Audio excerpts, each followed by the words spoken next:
Hi, I'm Julia and I got an 805 on my GMAT. I'm here to share some tips to help you achieve your best GMAT score. Today, I'm going to discuss some common trap answers that you could run into on the GMAT verbal section, particularly critical reasoning questions that ask you to resolve a paradox. In these questions, there will be two facts that seem like they contradict each other or couldn't be simultaneously true. Let's review the trap answer styles we'll be looking at in today's video. Answers that explain the wrong thing, answers that show similarities instead of differences when the paradox is based on how two things are different, and of course, answers that exacerbate the paradox. We are going to look at each of these in more depth. First, choices that explain the wrong thing about the paradox. The only thing that we need to explain when it comes to resolving the paradox is how the two facts that make up the paradox can coexist.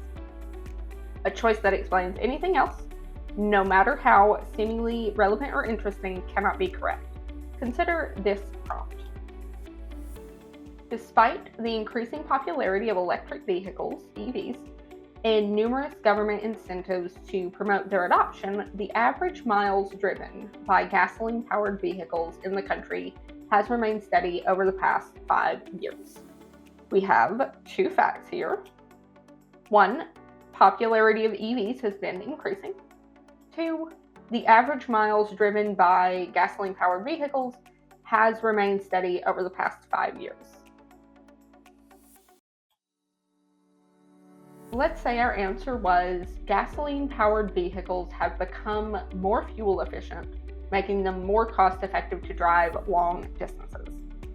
This explains that fuel efficiency of gas vehicles has increased, but it doesn't address the increased popularity of EVs, which is one of the two facts we need to reconcile. Also, the fact about gas vehicles is related to miles driven, not MPG or fuel efficiency, so this answer doesn't explain anything relevant to what we're talking about. What about electric vehicle owners tend to drive significantly more miles per year than owners of gasoline-powered vehicles? This might explain the recent increase in popularity of EVs, but it doesn't touch on the second fact, so it cannot resolve the paradox. How about many individuals who purchase electric vehicles also retain gasoline-powered vehicles for long road trips? This answer would allow for the increase in popularity of EVs as people purchase more of them and use them more days of the year. However, if they're reserving their gas-powered vehicles for long road trips, then even though they're rarely used, when they are used, it's in a way that accrues a lot of miles. In this case, both facts could be simultaneously true. This one resolves our paradox. Let's look at the next one. Choices that show similarities between two things when the paradox is based on how the two things are different. We can't use a similarity between two things to explain a paradoxical difference between those things. This is an important concept to keep in mind when it comes to paradoxes, but it's a little easier to see through an example. So let's look. Company A and Company B both manufacture smartphones with nearly identical features and price points. However, while Company A has experienced a significant increase in sales over the past year, Company B's sales have declined during the same period. What are our two facts? One, there are these two nearly identical smartphones that are sold at very similar prices. Two, Company A's phone has experienced a significant increase in sales, while Company B's phone has experienced a decline in sales during the same period. What if the answers were about how both companies sell their phones through the same retailers, how both companies purchase supplies through the same vendors, or how reviews for both phones indicate similar customer satisfaction levels? These all point out similarities in the two phones, but none of them address how A's sales have increased significantly while B's sales have decreased during the same period. How about if the answer was Company A introduced an aggressive marketing campaign last year while Company B reduced its advertising budget?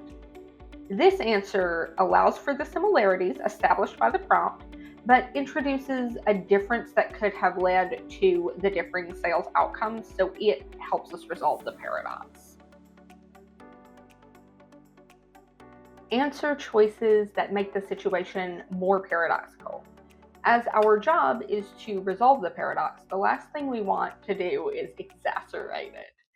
But there will often be trap answers that do just that. The best thing to do to avoid this type of trap is to make sure that you clearly understand the two paradoxical facts at play and the direction of the paradox. Here's a mini example.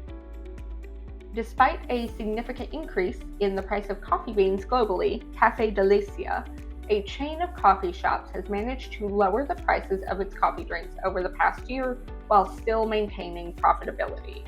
What are our two facts? The global price of coffee beans has been increasing. A coffee chain has managed to lower the prices of its coffee drinks while maintaining profitability. Let's look at some answers. Several of Café Delicia's competitors have had to raise their prices for coffee drinks during the same period to maintain profitability. This seems to deepen the paradox by showing that similar companies weren't able to maintain profits without raising their prices. How about coffee drinks account for a larger portion of the total drink sales at Café Delicia this year than they did last year?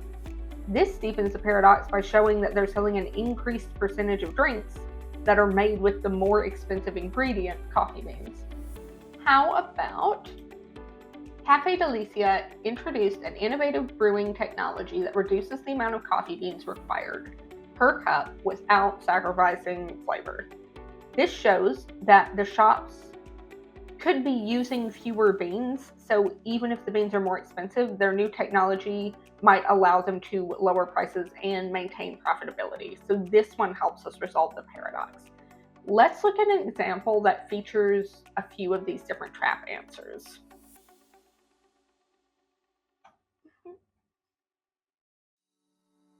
Appleton and Baselberg are neighboring metropolitan areas with similar populations, climates, and levels of economic development. Despite these similarities, Appleton has seen a steady decrease in energy consumption per household over the past 5 years, while energy consumption per household in Baselberg has increased. Which of the following, if true, most helps to resolve the apparent paradox? I'm going to go through each answer, but I just want to lay out our facts first. Fact 1. Appleton and Baselberg are two metro areas with similar populations, climates, and levels of economic development. Fact 2. Appleton has seen a decrease in energy consumption per household over the past 5 years, while Baselberg has seen an increase over the same period. Answer A. Both Appleton and Baselberg experienced unusually mild winters over the past 5 years, reducing the need for heating. This deepens the paradox. Why would Baselberg's energy consumption increase if the weather had been mild? B. The average cost of electricity in both cities has risen at the same rate over the past 5 years. This focuses on the wrong thing. It focuses on costs instead of consumption rates, so it's not exactly what we're concerned with. Also, it shows a similarity, so it doesn't help to resolve the paradox.